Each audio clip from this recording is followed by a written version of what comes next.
Yes, happy Bharat, happy world, rich Bharat, rich world. నేను Kavyasri, Kapil Maharshi numerology office లో PRO. ఈ రోజు మనం బాబా పాండగం గారు, world's high paid numerologist, excellent life coach and yoga guru sir తో మనము మాట్లాడదాము రామోజీరావు గురించి. నమస్తే బాబా. నమస్తే. Happy Bharat, happy Bharat, rich Bharat, rich Bharat. మొదటిసారిగా మన వీడియో చూస్తే లైక్ చేయండి, సబ్స్క్రైబ్ చేయండి, పక్కన ఉన్న ఆల్ బెల్ యాక్టివేట్ చేయండి. ఈ రోజు మనం తెలుసుకోబోతున్నాము. ముందుగా ఆయన ఆత్మ శాంతించాలని మనం మనస్ఫూర్తిగా కోరుకుందాం. ఎందుకంటే ఒక తెలుగు వారిగా ప్రపంచవ్యాప్తంగా ఒక ఫిలిం సిటీని ప్రపంచంలోనే అతిపెద్ద ఫిలిం సిటీగా నిర్మించి, అంటే 2000 ఎకరాల్లో, మరి అది గిన్నిస్ రికార్డు కూడా వచ్చింది. మరి అలాంటి ఒకేసారి ఒక 15 నుంచి 20 సినిమాల్ని ఏకదాటిగా షూట్ చేసుకునే అవకాశం ఒకే రోజులో, అలాంటి గొప్ప ఫిలిం సిటీని నిర్మించింది రామోజీరావు గారు. మరి ఆయన చాలా మారుమూల ప్రాంతాల్లో, ఆంధ్రప్రదేశ్లో, కృష్ణా జిల్లాలో ఆయన పుట్టి మరి ఈ స్థాయికి వచ్చి ప్రపంచ దేశాలను ఆయన గుర్తించే స్థాయికి ఎదిగాడంటే ఆయన పేరులో ఏముంది, ఆయన పేరు ఎలా మార్చుకున్నాడు, తర్వాత ఆయన డేట్ ఆఫ్ బర్త్ లో ఉన్న పవర్స్ ఏంటిది, ఆ తర్వాత ఆయన మ్యారేజ్ డేట్ ఏంటిది, ఈరోజు చనిపోయిన ఆ డేట్ లో ఉన్న ఆ యొక్క రహస్యం ఏంటిది, ఆయన ఈనాడు సంస్థ పెట్టిన డేటు ఏంటిది, ఇవన్నీ తెలుసుకుంటే నేను ఎప్పుడు చెప్తుంటాను, ఎప్పుడైనా సరే ఒక వ్యక్తి ప్రపంచ ప్రఖ్యాతి గాంచినాడు అంటే తప్పనిసరిగా వాళ్ళ విధి సంఖ్యను లేదంటే జన్మ సంఖ్యను 1 నంబర్ ఉంటుంది, లేదా వాళ్ళు పెట్టిన కంపెనీ డేట్లు కూడా 1, 10, 19 ఉంటుంది, లేదా వాళ్ళ మ్యారేజ్ డేట్ 1, 10, 19 ఉంటుంది అని నేను ఎప్పుడు చెప్తూనే ఉంటాను. చాలా మంది నమ్మరు. అయితే ఇప్పటి వరకు నేను ఎన్నోసార్లు రామోజీరావు గురించి ప్రస్తావిస్తుంటాను. వారి పేరులో 46 నంబర్ ఉంది కాబట్టి ఆ స్థాయికి వెళ్ళారు అని అన్నాను కదా. నేను ఎప్పటి నుంచో నేను ఈ న్యూమరాలజీ ఫీల్డ్ లో వచ్చినప్పుడు గత 10 సంవత్సరాలుగా ప్రపంచవ్యాప్తంగా ప్రఖ్యాతిగాంచి చాలా గొప్ప వ్యక్తులుగా, అది ధనంలో కానీ, పేరులో కానీ, రాజకీయాల్లో కానీ, సినీ ఇండస్ట్రీలో కానీ ఉంటే వాళ్ళ పేర్లలో ఖచ్చితంగా 46 నంబర్ ఉంటుందని నాకు ఒక ఐడియా అయిపోయింది అనమాట. ఈరోజు ఒక 6 నెలల క్రితం కుబారాటి అనే పేరు రాగానే వైరల్ అయింది కదా సోషల్ మీడియాలో, అది 46 ఉంది ఆ పేర్లో. అదే విధంగా మాధవలత గారు ఓడిపోయినా చార్మినార్లో, కానీ ఓవైసీ అసదుద్దీన్ ఓవైసీకి 6 లక్షల ఓట్లు వస్తే మరి ఒక లేడీ శక్తి 3 లక్షల ఓట్లు సాధించిందంటే ఎంత ఘనత! ఆల్మోస్ట్ వాళ్ళు గెలిచినట్టే. అసలు ఆ ప్రాంతంలో పోటీ చేయడానికే బెదిరుకుంటారు. మరి ఈమె రామబాణంలాగా వెళ్ళి ఆమె 3 లక్షల ఓట్లు గెలిచిందంటే ఆ పేర్లో ఉన్న 46 నంబర్. అలా 46 నంబర్ ఉన్న ప్రపంచవ్యాప్తంగా ఎంతో మంది నేను చెప్పాను already. Konijeti Rosaiah, Jeff Bezos, Mark Zuckerberg, Microsoft, Yogi Adityanath, Mamata Banerjee, నా పేరు, ఇలా చెప్పుకుంటూ పోతూ ఉంటే 46 నంబర్ ఎక్కడో ఒక చోట కనిపిస్తుంది. అది చరిత్ర సృష్టిస్తుంది. అయితే చాలా మంది న్యూమరాలజీకి తెలియదు ఏంటంటే వాళ్ళకి పిల్లగాళ్ళు కదా, జస్ట్ ఈ 3 సంవత్సరాలు 2 సంవత్సరాలు 6 నెలల నుంచి వచ్చారు కాబట్టి వాళ్ళు పిల్లగాండే. అందుకోసమే ఇదేమన్నా దేవుని గుళ్ళ ప్రసాదమా అని అంటుంది. దేవుని గుళ్ళ ప్రసాదం అంతకన్నా ఎక్కువ ప్రసాదం 1 రోజు 2 రోజులే ఉంటుంది. అది ఎంత పెద్ద ప్రసాదం అయినా సరే 3 రోజుల్లో ఖరాబ్ అయిపోతుంది. తిరుపతి లడ్డే ఎంతో స్వచ్ఛంగా ఉంటుండే ఒకప్పుడు, మరి 3-4 రోజుల్లో ఖరాబ్ అవుతుంది కదా. ప్రసాదం కన్నా ఎక్కువ ఇది, అమృతం కన్నా ఎక్కువ 46 నంబర్ ఈ కలియుగంలో. అందుకోసమే నంబర్కి అంత పవర్ఫుల్ ఉంటుంది కాబట్టి, మీకు మిడమిడి జ్ఞానంతో ఉన్నారు కాబట్టి, మీకు ఇంకా ఆ ఎక్స్పీరియన్స్ రాలేదు కాబట్టి ఆ 46 నంబర్ని మీరు విమర్శిస్తూ ఉంటారు. అది ఇక నేను అనుకుంటాను వీళ్ళకి తెలియని పిల్లలు కదా, రేపు ఏ రోజు ఒక రోజు ఆ నంబర్ గురించి తెలిసిన తర్వాత అయ్యో అని అంటారని నాకు తెలుసు. ఈ రోజు మనం మెయిన్ టాపిక్ లోకి వెళ్ళిపోదాం. 46 నంబర్ అనేది ఈ రోజు రామోజీరావుని ఈ స్థాయిలో నిలబెట్టింది. ఇంకేం నంబర్లు ఈ స్థాయిలో నిలబెట్టింది చూద్దాం ఒకసారి.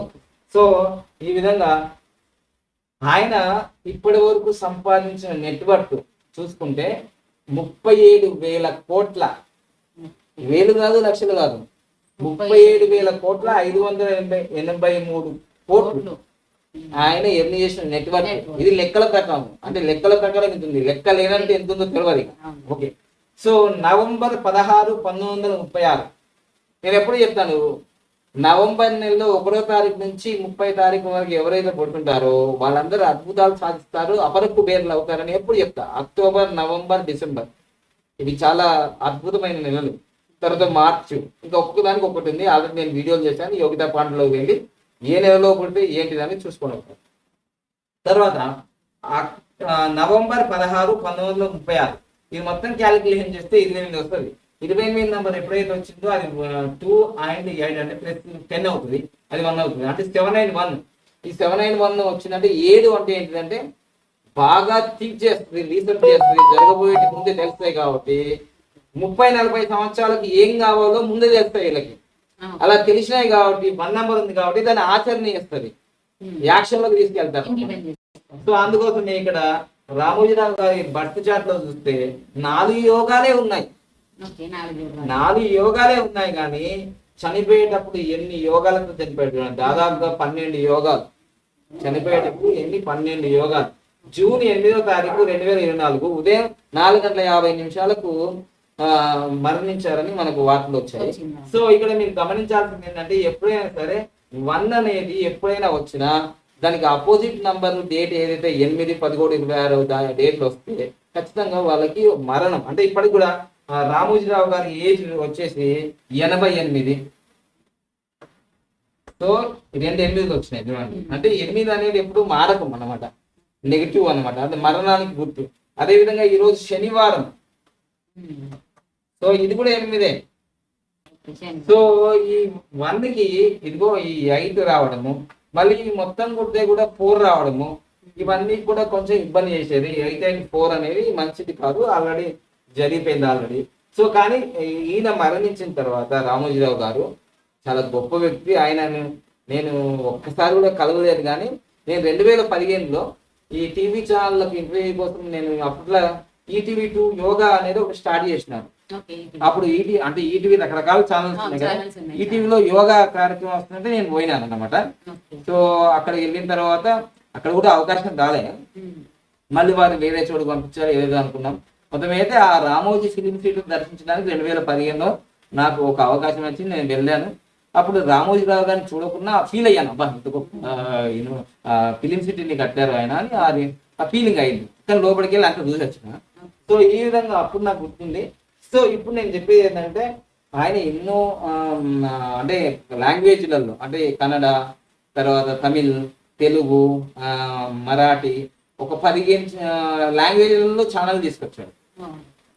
అదే విధంగా ఇప్పుడు చూడండి ఆయన మరణించిన యోగం ఎట్లా ఉంది అంటే చూడండి, మహాదశ 6 అంటే శుక్రుడు మహాదశ నడుస్తుంది. సో ఆయన తెలంగాణ ఎలక్షన్స్ చూశాడు లాస్ట్ వీక్, తర్వాత ఆంధ్ర ఎలక్షన్ 4వ తారీఖు రోజు కూడా ఆ ఎలక్షన్ రిజల్ట్స్ చూశాడు, అది మీకు వీడియోలో కనిపిస్తుంది. సో అంతర్దశ 6, 9 అంటే శుక్రుడు కుజుడు. ఇక పర్సనల్ ఇయర్ నంబర్ ఈ సంవత్సరం ఆయనకి 8 వచ్చింది. సో 8 వచ్చింది అంటే పొలిటికల్ లో ఉన్న వాళ్ళకి ఎమ్మెల్యేలు, ఎంపీలు అవుతారు, కానీ మామూలుగా ఏజ్ అయిపోతున్నప్పుడు 8 వస్తే అది శని మహారాజు కాబట్టి ఇంకా ఇన్ఫర్మేషన్ మనం రైట్ టికెట్ కన్ఫర్మ్ అయింది అని చెప్పుకోవచ్చు అనమాట. అదేవిధంగా ప్రత్యంతర దశ పర్సనల్ ఇయర్ నెంబర్ 8 వచ్చింది, ప్రత్యంతర దశ ఏమొచ్చింది 4 వచ్చింది, గోచారం కూడా 4 వచ్చింది, ఇక్కడ కూడా 8 and 4 వచ్చింది. ఈ కాంబినేషన్స్ ఎప్పుడైతే వచ్చినాయో ఇక్కడ వచ్చేసినాయి చూడండి. సో ఇది అంటే జన్మ సంఖ్య 8, విధి సంఖ్య 4 అంటే ఇది ఆపోజిట్. ఇక్కడ కూడా గోచారం 4 వచ్చింది, ప్రాబ్లం అయింది. అందుకోసమే ఆయనకు హార్ట్ స్ట్రోక్ వచ్చేసి తుది శ్వాస వేయడం జరిగింది 5:40 50 4:50. సో బ్రహ్మముహూర్తంలోనే వెళ్ళారు ఇంకా. సో ఇది ఆయన జననము, మరణం. అయితే మీకు ఒక విషయం చెప్పాల్సింది ఏంటంటే పుట్టిన వానికి మరణం తప్పుడు, మరణించిన జన్మం తప్పదు అనేది అనివార్యం అనేది భగవద్గీతనే చెప్తుంటది. కానీ ఇక్కడ మెయిన్ కీలకమైన విషయాలు చెప్తాను ఇప్పుడు, ఇవి చాలా ఇంపార్టెంట్. ఏంటంటే ఆయన మ్యారేజ్ అనేది ఒక మహా అద్భుతం. ఏంటిదంటే 1961 ఆగస్టు 19వ తారీఖు ఆయన మ్యారేజ్ అయింది. అది 198. కానీ నేను ఒకటి చెప్తాను ఎప్పటికి కూడా, 1వ తారీఖు, 10వ తారీఖు, 19వ తారీఖులో మ్యారేజ్ జరిగిన వాళ్ళకి మళ్ళీ ఒకసారి నేను చెప్పేది ఊరికే కొట్టిపాడేసి వీళ్ళు కాదు, ఇవి లైఫ్ లో నేను రియాలిటీగా అనుభవించి చెప్తున్నా. ఇవన్నీ 1, 10, 19వ తారీఖులో జరిగిన మీ ఇళ్లలో కానీ, మీ ఫ్రెండ్స్ కానీ, మీ చుట్టుపక్కల కానీ, మీ జిల్లాలో, మీ ప్రాంతాల్లో, మీరు ఏదైతే దేశాల్లో ఉన్నారో, మీ రాష్ట్రాల్లో చూసుకోండి, వాళ్ళు తప్పనిసరిగా ఒక టాప్ లెవెల్కి వెళ్ళిపోతుంటారు. అయితే అది మొత్తం కూడితే కూడా మళ్ళీ 1 వచ్చింది అనుకోండి, దాన్ని సూపర్ కోడ్ అంటారు. లేదా 193 వచ్చింది అనుకోండి, అది కూడా మంచి యోగమే. 196 వచ్చింది, అది కూడా అంటే ఇది ఫస్ట్ గ్రేడ్ లో ఉంటుంది, ఇది సెకండ్ గ్రేడ్ లో ఉంటుంది, థర్డ్ గ్రేడ్ లో ఉంటుంది. సో ఇక్కడ 198 వచ్చింది మ్యారేజ్ కోడ్. అందువల్లనే ఆయనకి మార్గదర్శి చిట్ ఫండ్స్ వీటన్నిటి మీద కొన్ని అభియోగాలు వచ్చినాయి, కొన్ని కోర్టు కేసులు, అన్ని గొడవలు ప్రశాంతత లేకుండా చేసింది. తర్వాత వాళ్ళ పెద్ద కొడుకు, చిన్న కొడుకు సుమన్, సుమన్ లుకోమియా క్యాన్సర్ కూడా చనిపోయాడు. ఇవి కొన్ని విషాదాలు జరిగాయి 8 వల్లనే అదంతా. 8 వల్ల కొన్ని చిక్కులు చికాకులు కొన్ని రావడం జరిగింది. అది సామాన్య, అంటే మనిషి జీవితంలో అప్ అండ్ డౌన్స్ వస్తాయని జరిగింది. కానీ ఆయన ఇంత స్థాయికి తీసుకెళ్ళింది ఈ యొక్క 19వ తారీఖు మ్యారేజ్ అనేది నేను 100% చెప్తున్నాను. ఎందుకంటే 19 ఎప్పుడైతే ఇట్లా వస్తుందో కాంబినేషన్ ఆల్ రౌండర్ అయిపోతుంది, ఆల్ రౌండ్ యోగం. సో ఇది అయింది. తర్వాత ఈనాడు పేపర్ ఏదైతే స్టార్ట్ చేసిండ్రో అది కూడా ఆగస్టు 10వ తారీఖు 1974, ఇది 193 వచ్చింది. దీంతో దాదాపుగా the largest circulation paper in Telugu, తెలుగులోని అతిపెద్ద సర్క్యులేషన్ కలిగిన పేపర్ ఏదైనా ఉందంటే అది ఈనాడు. అన్నిటికంటే వెనుకొచ్చింది ఆంధ్రభూమి, ఆంధ్రజ్యోతి, ఆంధ్రప్రభ, అన్నిటికంటే వెనుకొచ్చింది ఇది. కానీ అన్నిటికంటే ఎక్కువ ముందులో ఉంది ఇది ఈనాడు అనేది. టైంకి 5 గంటలకు 6 గంటలకు ఇంట్లో ఉండాలంటే ఉన్నది అంతే. సో అట్లా క్రియేట్ చేసింది. అందుకోసం దీంట్లో ఏంటి 178 ఎప్పుడైతే వస్తుందో, మనము లోషగిరిలో ఏం చెప్తాము 4, 5, 6 ఎప్పుడైతే వస్తుందో అక్కడ గోల్డెన్ టైం అంటారు కదా. ఇక్కడ 178 ఎవరికైతే వస్తుందో, కేసీఆర్కి వచ్చింది, నరేంద్ర మోదీ సార్కి వచ్చింది. ఇప్పుడు ఈ విధంగా 178 భారతదేశానికి వచ్చింది 178. దీని వల్ల టాప్ లెవెల్కి వెళ్ళిపోతారు. 178 అనేది రాజయోగం ఇక్కడ వేదిక్ గ్రీన్లో. సో 3 కూడా వచ్చింది, 4 కూడా వచ్చింది. సో ఈ విధంగా దీంట్లో కూడా ఒక అద్భుతాలు ఉన్నాయి కాబట్టి ఆ విధంగా అది డెవలప్ అయింది. సో అందుకని ఇప్పుడు కూడా the largest Telugu paper in the 2 states, అంటే తెలుగు స్టేట్స్ అంటే అదే ఈనాడు. సో అట్లా ఈనాడుకు ఆ బ్రాండ్ వచ్చింది. అది మొత్తం కూడా 193 వచ్చింది. ఇది యోగం అన్నమాట. అది రామోజీరావు అనే పేరులో 46 నంబర్. ఇది బాగా గుర్తించాల్సిన విషయం అంట. ఒక వ్యక్తి ఎదగడానికి ఏ నంబర్లు ఏ విధంగా కృషి చేశాయి అనేది చాలా ఇంపార్టెంట్. అది తెలవకుండా మాట్లాడితే మీ మూర్ఖత్వం అనుకుంటారు. మీకు నిమ్మరాజు నుంచి తెలియదు కదా, మీరు మూర్ఖంగా మాట్లాడతారు. కష్టపడలేడా ఆయన, ఇది చేయలేడా, అది అందరు కష్టపడుతున్నారు, గాడి కష్టాలు, కానీ ఒక్కనికే వస్తుంది కదా విజయం. అలా అందుకోసమే ఏదైనా సరే ఈయన కొన్ని ఫార్ములాలు పాటించుకున్నాడు అనమాట. రామోజీ ఇండస్ట్రీలో కానీ ఈనాడు గ్రూప్స్లలో కానీ పనిచేసిన వాళ్ళకు 1 లక్షల కోట్ల శాలరీస్ ఏం లేవు. అంటే అన్నిటికంటే తక్కువ ఉండవు శాలరీస్, అన్నిటికంటే ఎక్కువ ఉండవు. కానీ 1వ తారీఖు వరకలా దాదాపుగా 25,000 మందికి జీతాలు ఇస్తాడు ఆయన. 25,000, ఒక్కరికి కాదు, ఇద్దరు కాదు, 20,000, 10 మందికి కాదు, 1000 మందికి కాదు, 25,000 మందికి డైరెక్ట్ గా శాలరీ ఇచ్చే కంపెనీ, అంత పెద్ద కంపెనీ. అందుకోసం ఒకప్పుడు కేసీఆర్ గారు కూడా తెలంగాణ ఏర్పడిన తర్వాత కొంచెం రామోజీరావు గారు ఫీల్ అయ్యారు, మళ్ళీ ఇక్కడ నుంచి కేసీఆర్ వెళ్ళిపోమని. అంటే కేసీఆర్ గారే రామోజీ ఫిలిమ్స్కి వెళ్ళి, మీరు ఎక్కడికి వెళ్ళని అవసరం లేదు, మీలాంటి వాళ్ళు మా రాష్ట్రంలో ఉండడం కీర్తి కిరీటము, మీలాంటి వాళ్ళు డైరెక్ట్ గా ప్రభుత్వానికి హెల్ప్ చేస్తారు మీరు. అందుకని 25,000 మందికి జీతాలు ఇస్తున్నారంటే అది ఒక విధంగా తెలంగాణ, ఆంధ్రప్రదేశ్ అయినా అది ఒక ఎంప్లాయ్మెంటే కదా. ఇంకా ఇండైరెక్ట్ గా 1 లక్ష మందికి ఉపాధి జరుగుతుంది ఆయన వల్ల. సో ఈ విధంగా రామోజీరావు అనేది ఒక బ్రాండ్. ఒక రామోజీ ఫిల్మ్ సిటీ కాకుండా ప్రియా పచ్చళ్ళని తెలుగు వారికి ప్రపంచవ్యాప్తంగా పచ్చళ్ళను కూడా పరిచయం చేసిన వ్యక్తిలాగా ఆయనకు ఒక బ్రాండ్ అయిపోయింది. తర్వాత డాల్ఫిన్ హోటల్స్, తర్వాత ఇంకా మార్గదర్శి చిట్ ఫండ్, మార్గదర్శి చిట్ ఫండ్ నుంచే ఇవన్నీ మొదలైనాయి. అంటే దాదాపుగా ఎన్ని ఒక 20-30 సంవత్సరాలు ఉన్నా ఆయన ప్రపంచవ్యాప్తంగా ఏ విధంగా తెలిసారంటే ఈనాడు పేపర్ ద్వారానే రామోజీరావు అని అందరు తెలిసింది. అదొకటి. ఇంకోటి చిత్ర పరిశ్రమ కూడా ఆయన తీసిన ఉషా కిరణాలు అనే ఒక బ్యానర్ మీద ఎంతో మందిని పరిచయం చేసింది. ఈరోజు జూనియర్ ఎన్టీఆర్ కావచ్చు, తర్వాత మనకు చిత్రం సినిమాలో ఉదయ్ కిరణ్ అంటారు ఆయనని, తర్వాత తరుణ్ ని, వీళ్ళందరినీ పరిచయం. మయూరి సినిమా, స్టూడెంట్ నంబర్ 1, ఎన్నో ఈ ఉషా కిరణాలు అనే మ్యూజిక్ వస్తుంది కదా. సో ఇవన్నీ మీకు తెలిసి ఉంటాయి ఆల్రెడీ. చిన్నప్పుడు నేనైతే 95లో ఈటీవీ స్టార్ట్ అయింది అనుకుంటున్నప్పుడు రోజు ఒక సినిమా, న్యూస్ ఇలా వచ్చేది. ఇంకా ముఖ్యంగా ఆయన ఫర్టిలైజర్ సంస్థ కూడా పెట్టాడు. దాంట్లో లాస్ రావడం వల్ల ఆ నష్టాన్ని ఆయన పొంది మిగతా డబ్బంతా కూడా వాళ్ళ నలుగురికి ఇచ్చేసి రైతులకు ఏదో చేయాలని అన్నదాత అనే ఒక మ్యాగజైన్ తీసుకొచ్చాడు. మళ్ళీ పిల్లల కోసం బాల భారతం అని తీసుకొచ్చాడు. తర్వాత ఈనాడు పేపర్ వచ్చిన తర్వాత డిస్ట్రిక్ట్ ఎడిషన్లు తీసుకొచ్చారు. డిస్ట్రిక్ట్ ఎడిషన్లు అయితే వాస్తవంగా కరోనా తర్వాత డిస్ట్రిక్ట్ ఎడిషన్ తీసేశారు కానీ ఒక ప్రభంజనం.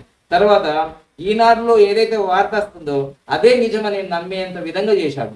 తర్వాత ఎన్టీ రామారావు సీఎం కావడానికి రామోజీరావు ఏదైతే ప్రబంధం చేసినాడో ఈనాడు పేపర్ వల్లనే ఎన్టీ రామారావు గారు సీఎం అయ్యారు. అప్పటి నుంచి కూడా ఈ ఈనాడు పేపర్ని ఎల్లో మీడియా అని అనేవారు అనమాట. సరే ఏదేమైనా కానీ ఈనాడుకు అంత స్టాండర్డ్ ఉంది. ఎంత ప్రతిపక్షాలైనా కానీ ఈనాడు పేపర్ చదువుతుంది అంత స్పష్టంగా. ఎందుకంటే ఒక సంఘటన జరిగింది ఆంధ్రప్రదేశ్లో 1980లో 10th క్లాస్ రిజల్ట్ వచ్చిన తర్వాత ఒక అబ్బాయి మా తమ్ముడు అన్నయ్యన ఇది డిస్ట్రిక్ట్ మాస్టర్ వచ్చిండు, ఈయన ఫోటో తీసుకొని ప్రచురింపజేశారు. కానీ 2 రోజులకి ఆ న్యూస్ ఫేక్ అని తెలిసిన తర్వాత రామోజీరావు గారు స్వయాన అక్కడ వెళ్ళి ఆ ఎంక్వైరీ చేసి మళ్ళీ క్షమాపణ చెప్పి ఇది ఈ విధంగా ఒక అబ్బాయి వచ్చి ఇలా చేశాడు, దానివల్ల మేము క్షమించండి, మళ్ళీ ఇలాంటి రిపీట్ కాకుండా ఉండాలని ఆయన మొత్తం మళ్ళీ ప్రచురించారు. అంటే దీన్ని బట్టి ఆయనకు తప్పు చేస్తే తప్పు చేసిన ఒక రెస్పాన్సిబిలిటీ, ఒక బాధ్యత, ఒక క్రమశిక్షణ, ఒక ప్రణాళిక. ఇక లాస్ట్ ఈనాడు పేపర్ ఇంత సక్సెస్ కావడానికి కారణం ఏంటంటే ఆల్రెడీ అప్పటికే విశాఖపట్నంలో ఆయన వెళ్ళి ఆయన ఏదో డాల్ఫిన్ హోటల్స్ ఏమైనా స్టార్ట్ చేద్దామని పోతే అక్కడ ఏమనిపించిందంటే విజయవాడలోనే పేపర్లు ప్రింట్ అవుతున్నాయి. అయితే విజయవాడ నుంచి మరి ఆంధ్రభూమి, ఆంధ్రజ్యోతి వాళ్ళని విశాఖపట్నంలో కూడా ప్రింట్ చేయొచ్చు కదా అంటే పేపర్లు కూడా రావడం అనేది 10 గంటలకు 11 గంటలకు మధ్యాహ్నము సాయంత్రం వచ్చేది పేపర్లు. అరే ఉదయం 5 గంటలకు 6 గంటలకు ఎందుకు పేపర్ రాదు అని ఆలోచించాడు. అయితే ఆ విధంగా మేము చేయలేమండి, అది ఖర్చుతో కూడుకున్నది, లక్షల కోట్ల ఖర్చు అని అన్నారు వేరే పేపర్స్, ఆంధ్రజ్యోతి, ఆంధ్రభూమి, ఆంధ్రప్రభ. అయితే మనం ఎందుకు చేయకూడదని ఆయన సెకండ్ హ్యాండ్ ప్రింటర్ తీసుకొచ్చేసి సీతమ్మధార అని విశాఖపట్నంలో ఒక కాలనీ ఉంటుంది, అక్కడ స్టార్ట్ చేసేసి మరి ఎంతమంది అంటే ఒక 14 నుంచి 42 మంది ఎంప్లాయీస్ తోటి ఆయన స్టార్ట్ చేశాం. స్టార్ట్ చేసినప్పుడు ముందు ఒక యొక్క మర్రి చెట్టు కింద అందరిని కూర్చుండబెట్టి ఒక మాట చెప్పాడు. ఇప్పుడు మన తెలుగు రాష్ట్రంలో దాదాపుగా 5 నుంచి 10 కోట్ల మంది ఉన్నారు. దీంట్లో చదువుకునేవారు 1 కోటి మంది ఉన్నారు. దీంట్లో ఈ 1 కోటి మందిలో ఇప్పుడు ఉన్న పేపర్లు 1 లక్ష మంది దగ్గరికి పోతున్నాయి. 1 లక్ష నుంచి 10 లక్షల దాకా పోతున్నాయి అనుకోండి. 1 లక్ష నుంచి 10 లక్షల మంది పోతున్నారు. మరి 1 కోటి మంది అక్షరాస్యులకి 10 లక్షల మంది దాకానే పోతున్నాయి అనుకోండి. మరి 90 లక్షల మంది వాళ్ళకి పోవట్లేదు కదా ఈ పేపర్. మన టార్గెట్ అంటే ఇప్పుడు ఎవరైతే ఎంప్లాయీస్ వచ్చారో 42 మందికి, ఇప్పుడు రామోజీరావే దానికి అధినేత కాబట్టి రామోజీరావే చెప్తా అనుకున్నాడు ఏమైనా విషయాలు, కానీ వాళ్ళ నుంచే అడిగారన్నమాట. అనుభవజ్ఞులైన విలేకరుని పెట్టుకోలేడు, ప్రింటింగ్ ప్రెస్ వాళ్ళని పెట్టుకోలేడు, యూత్ని పెట్టుకున్నాడు, పనిచేసే వాళ్ళని పెట్టుకున్నాడు, వాళ్ళతోటి ప్రశ్నలకు సమాధానం చెప్పించుకున్నాడు. మన టార్గెట్ 90 లక్షల మందికి మన పేపర్ అందాలి ఉదయం 5 గంటల నుంచి 6 గంటల మధ్యలో అని టార్గెట్ పెట్టారు.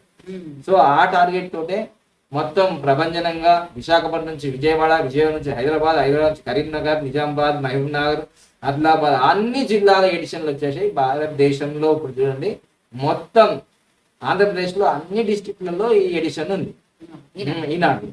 సో అట్లా ఈ విధంగా మీడియా అక్షర శిఖరం తెలుగు వారికి.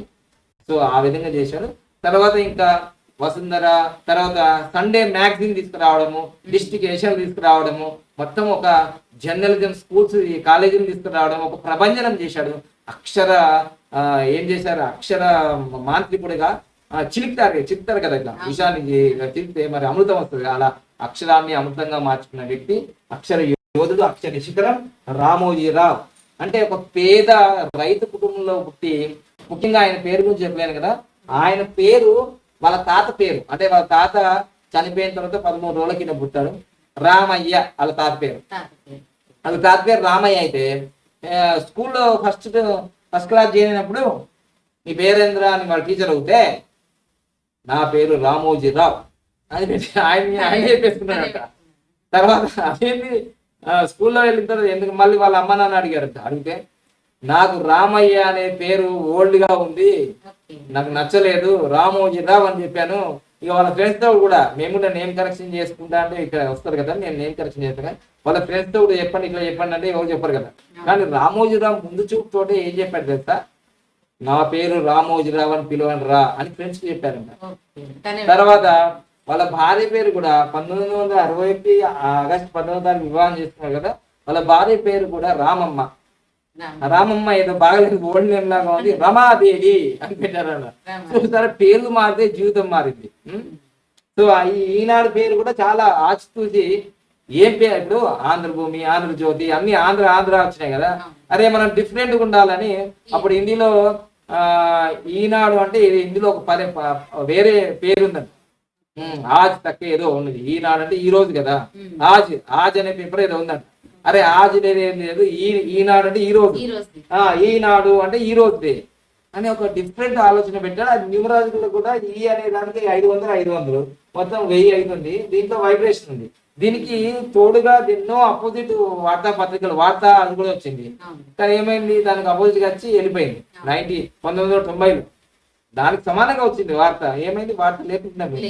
సో అట్లా కొన్ని స్టాండర్డ్ గా ఇప్పటి కూడా ఇంటర్నెట్ యుగంలో కూడా చాలా పేపర్లు ఉదయించింది, అస్తమించింది, సూర్య పోయింది, సూర్యోదయం అయిపోయింది, అస్తమయం అయిపోయింది, చాలా పేపర్లు వచ్చాయి, పోయినాయి కూడా. సో అందుకోసమే ఈ పేపర్ స్టాండర్డ్, ఈటీవీ ఛానల్స్ ఇంకా ఎన్నో ప్రపంచాన్ని సృష్టించాడు. మొత్తం మీద అయితే ఆయన పేరు మార్చుకున్నాడు, వాళ్ళ భార్య పేరు మార్చుకున్నాడు, వాళ్ళ మ్యారేజ్ డేటు 19వ తారీఖు, ఆయన ఈనాడు సంస్థ 10వ తారీఖు. ఇవన్నీ ఒక ప్రభంజనం. అందుకోసమే ఈయన ఈ స్థాయికి ఎదిగాడు. మొత్తం మీద అయితే ఈయన మనకు ఒక ఆదర్శం. ఎందుకంటే ఒక క్రమశిక్షణ. ఆయన ఎప్పుడు చూసినా కానీ ఒక వైట్ డ్రెస్లోనే ఉంటాడు. తర్వాత ఆయన జీవితంలో అన్ని సాధించాడు. నాకు తెలిసి ఒక్కటే మిగిలిపోయింది, అదే ప్రధానమంత్రి గారితో 4-5 సంవత్సరాల క్రితం ఓం సిటీ అంటే ఓం ఆధ్యాత్మిక క్షేత్రాన్ని ప్రపంచంలో ఎవ్వరు కట్టలేని నేను కడతా అని అన్నాడు. మరి అది ఎంతవరకు వచ్చిందో నాకైతే తెలియదు. అది ఒక్కటే అసంతృప్తి అని అనుకుంటాను నేను. అన్ని చేశాడు, అది ఒక్కటే మిగిలిపోయింది. సో అది కూడా కంటిన్యూ మరి వాళ్ళ వంశంలో ఉన్న వాళ్ళు, వాళ్ళ కొడుకులు కానీ వాళ్ళ మమ్మల్ని కానీ వాళ్ళు చేస్తారా అనుకుంటున్నాను. సో ఇంతవరకు నేను చెప్పేది ఒక నంబరు, ఒక పేరు, ఒక మ్యారేజ్ డేటు. ఈ లోషో గ్రీడ్ నీకు చెప్పినంత వేరే గ్రీడ్, ఇది లోషో గ్రీడ్ కాదు, ఇది వేరే గ్రీడ్. ఎప్పుడైతే 7 వస్తుందో ఆ 7 వచ్చినప్పుడు వేరే గ్రీడ్ అవుతుంది. మధ్యలో 5 వస్తేనేమో మనకు లోషో గ్రీడ్ అవుతుంది. అట్లా చూస్తున్నాం. సో మొత్తం ఏదైతే ఈ రోజు నేను చెప్పేది ఏంటంటే, ఆయన ఇంత స్థాయికి ఎదగడానికి ఈ నంబర్లు ఎంత బాగా ఉపయోగపడ్డాయో, ఆయన కష్టం, ఆయన స్కిల్స్, ఆయన విజనరీ అంటే జరగబోయేది ముందే ఒక 30-40 సంవత్సరాల క్రితం ఎలా ఉంటుందో ఊహించడం, అదంతా 7 నంబర్ ద్వారా జరిగింది. Innovation, discovery, creativity. సో ఈ విధంగా ఎన్నో ఉన్నాయి. మొత్తం మీద అయితే ఒక మహానుభావుడు తెలుగులో అంటే తెలుగు వారిలో ఒక మహానుభావుని మనం కోల్పోయాం. మళ్ళీ అలాంటి వ్యక్తి తిరిగి రాలేరు. ఎందుకంటే ఏపీజే అబ్దుల్ కలాం ఒకసారి ఆయన యొక్క రామేశ్వరం నుంచి రాష్ట్రపతి దాకా ఎలా ఎదిగాడు, అలానే రామోజీరావు మరి సామాన్య రైతు బిడ్డ నుంచి ఈ స్థాయి దాకా ఎదిగారు. ఇంకో విషయం, ఎవరైనా మరణిస్తే వాళ్ళ చుట్టాలు, వాళ్ళ ఫ్రెండ్స్ ఎవరో ఇట్లా సరే అయ్యో పాపం అంటారు. కానీ ఈరోజు రామోజీరావు మరణించారంటే భారతదేశంలో ఉన్న మారుమూల ప్రాంతంలో ఉన్న ఒక రైతు నుంచి రాష్ట్రపతి భవన్ వరకు అంటే ప్రధానమంత్రి వరకు అందరు కూడా మరి ట్విట్టర్లో పోస్టులు పెడుతున్నారంటే మరి ఆయన మరణం అది మరణం కాదు, మరొక జననం లాగా ఉంది. అది అంటే బతికినంత కాలం ఏం చేసినావు అనేది ఎవరికి అర్థం కాకపోయినా కనీసం నీ మరణం ప్రపంచానికి ఒక వెలుగు ఇవ్వాలి అనేది ఈయన జీవితంలో మనకు అర్థమైపోయింది. సో ఏదేమైనా మనకు ఒక ఆదర్శం, ఒక ఆత్మస్థైర్యం, మనం ఏదైనా చేయొచ్చు అనే దానికి ఒక best example. Thank you. Happy Bharat, happy world, rich Bharat, rich world అందరికీ ఫార్వర్డ్ చేయండి. ముఖ్యంగా 16వ డేట్లో పుట్టిన వాళ్ళు, 7వ డేట్లో పుట్టిన వాళ్ళు, 25వ డేట్లో పుట్టిన వాళ్ళు ప్రభంజన సృష్టించచ్చు అనేది ఈ డేట్ ఆఫ్ బర్త్ని బట్టి తెలిసిపోతుంది. అదేవిధంగా నవంబర్ నెలలో పుట్టిన వాళ్ళు కూడా ఏ విధంగా అవుతారో తెలిసిపోతుంది. సో ఇది మీకు చాలా ఇన్స్పిరేషన్. ఈ వీడియోని 10 సార్లు కాదు 100 సార్లు మీరు విజయం సాధించే వరకు చూస్తూ ఉన్నాం. Thank you.